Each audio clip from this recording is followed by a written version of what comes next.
Halo Sobat Absurd si Habi TV. Balik lagi bareng gue, Ikal, yang siap nemenin kalian dengan kisah seru dan penuh kejutan dari dunia animasi. Kali ini, kita bakal ngebahas sesuatu yang super panjang, penuh aksi dan pastinya ikonik banget di serial Upin Ipin. Yap, inilah 10 hal menarik di Upin Ipin episode Kembara ke Pulau Harta Karun. Siapin diri kalian, tarik napas, dan ayo kita mulai petualangan ini. Kembara ke Pulau Harta Karun adalah episode Upin Ipin yang memiliki durasi terpanjang, di mana episode ini dibagi menjadi 11 bagian. Bagian pertama hingga ke-8 tayang di musim 3, sementara sisanya tayang di musim 6. Di episode ini, Upin dan Ipin berhayal sebagai Hang Upin dan Ipin yang melakukan petualangan bersama kelompok bajak laut pimpinan Jarjit, Putri Meimei, dan juga 2 orang nelayan.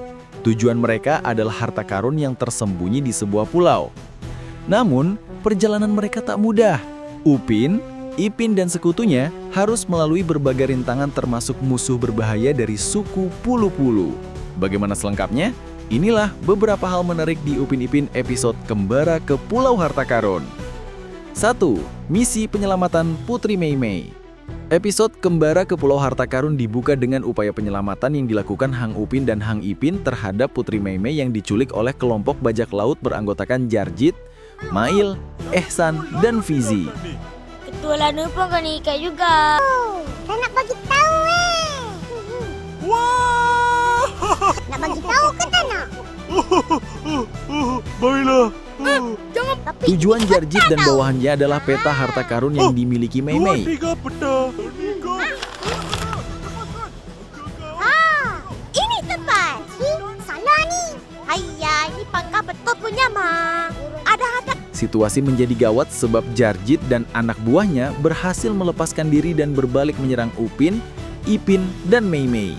Mereka merebut peta harta karun dan menelantarkan Upin, Ipin, dan Meimei di tengah laut. 2. Berlayar ke Pulau Harta Karun. Untungnya, nasib baik masih berpihak kepada tim Upin. Mereka bertemu dengan 2 orang nelayan yaitu Ijat dan Zul. Lalu memutuskan untuk mengejar Jarjit dan kawanannya yang sudah lebih dulu pergi menuju Pulau Harta Karun.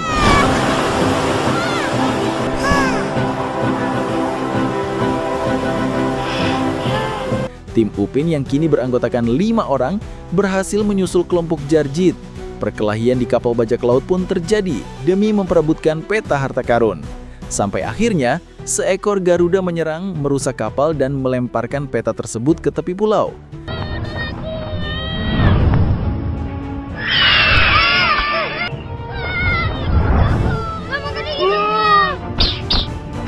Tim Upin langsung menaiki kapal nelayan untuk memungut peta harta karun.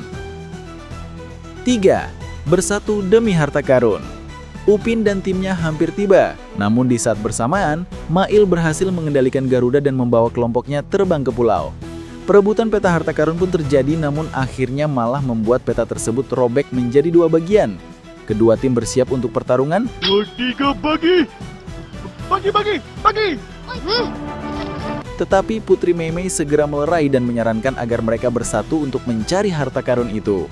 Meski awalnya ragu, tetapi tim Upin dan Jarjit akhirnya sepakat untuk bekerja sama. Rugi kita, Kapten. Tapi 2, 3 laksamana. kita cari sama-sama. 4. Harta karun yang dicari ternyata sudah diambil suku Pulu-Pulu. Upin, Ipin, Jarjit, Meimei, dan petualang lainnya pun memulai perjalanan yang penuh lika-liku. Mereka dihadapkan pada berbagai rintangan yang berbahaya, bahkan harus berurusan dengan raksasa batu yang menakutkan. Untungnya, dengan cara yang aman dan cerdas mereka berhasil membuat raksasa itu mengakui kekalahannya dan mempersilahkan mereka memasuki gawai yang menjadi tempat di mana peti harta karun itu berada. Seakan lupa pada perjanjian yang sudah disepakati, Jarjit dan anak buahnya segera berlari ke peti tersebut. Upin dan kelompoknya pun menyusul. Namun, alangkah terkejutnya mereka saat mendapati bahwa peti tersebut sudah kosong. Usut punya usut, harta karun itu ternyata sudah diambil lebih dulu oleh suku Pulu-Pulu. 5. Upin, Ipin, dan kawan-kawan ditangkap. Tak ada pilihan lain, Upin dan Jarjit kembali menyatukan kelompok mereka untuk datang ke desa tempat suku Pulu-Pulu tinggal. Sialnya, pada malam hari saat mereka sedang beristirahat di tengah hutan, suku itu datang dan menyerang mereka. Jarjit akhirnya tertangkap. Upin, Ipin, dan yang lainnya tak bisa tinggal diam. Mereka menyusup ke desa demi menyelamatkan Jarjit.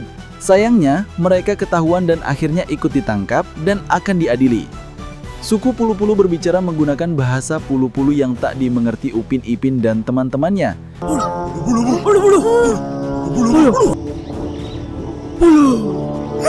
Habislah kita. Mereka akhirnya tak bisa menjawab satu pertanyaan pun yang diajukan Ratu Pulu-Pulu, dan malah membuat Ratu marah. Apa sih? 6. Ijat sang penyelamat. Di saat situasi semakin runyam, datang Ijat yang berhasil berkomunikasi dengan penduduk Pulu-Pulu menggunakan gerak tubuh.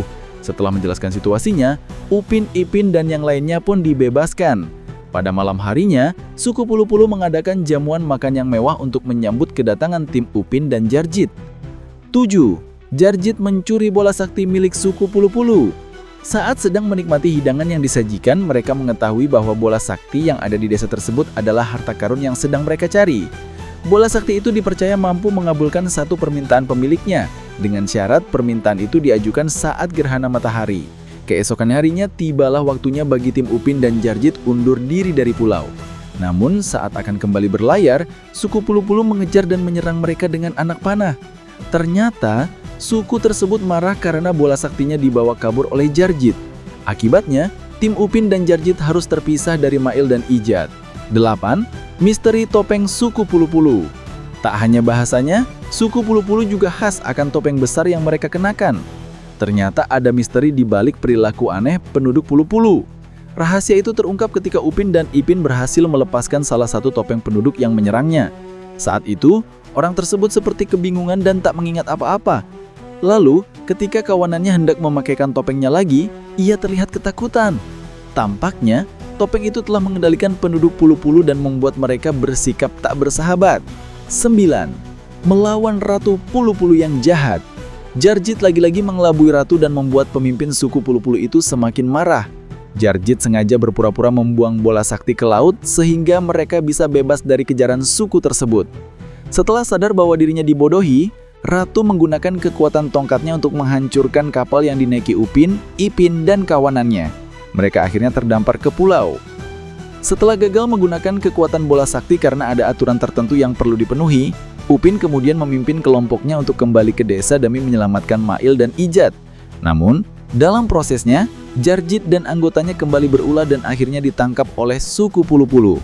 Kondisi semakin sulit setelah bola sakti yang Jarjit bawa ternyata telah direbut paksa oleh Ijat yang dipaksa menggunakan topeng.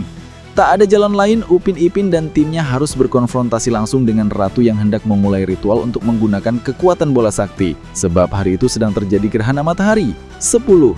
Upin, Ipin, dan sekutunya selamat berkat Garuda. Setelah berbagai upaya yang penuh resiko, Ratu Pulu-Pulu akhirnya berhasil dikalahkan. Masalahnya, gunung berapi yang menjadi lokasi ritual akan segera meletus. Upin, Ipin, Jarjit, dan petualang lainnya berada dalam bahaya. Di saat genting itu, Mail datang sebagai penyelamat. Ia lagi-lagi mengendalikan Garuda untuk terbang ke area itu dan menyelamatkan teman-temannya dari letusan gunung berapi. Setelah Ratu Jahat dikalahkan, suku Pulu-Pulu kembali seperti sedia kala. Mereka tak lagi dipengaruhi oleh kekuatan jahat topeng yang selama ini telah mengendalikan mereka. Dalam pelayaran, Mei Mei menghibur Jarjit yang sedih karena gagal menemukan harta karun dengan menunjukkan peta yang baru. Kedua kubu pun kembali bersiap untuk memperebutkan peta tersebut. Itulah beberapa hal menarik di Upin Ipin episode Kembara ke Pulau Harta Karun. Dan itulah Sobat Absurd, 10 hal menarik di Upin Ipin episode Kembara ke Pulau Harta Karun. Episode super panjang ini penuh drama, aksi, bahkan komedi khas Upin Ipin. Menurut kalian, adegan mana yang paling keren? Tulis di kolom komentar ya. Jangan lupa like, share, dan subscribe biar gak ketinggalan cerita absurd lainnya. Sampai jumpa di video berikutnya, hanya di Cihabi TV. Bye-bye!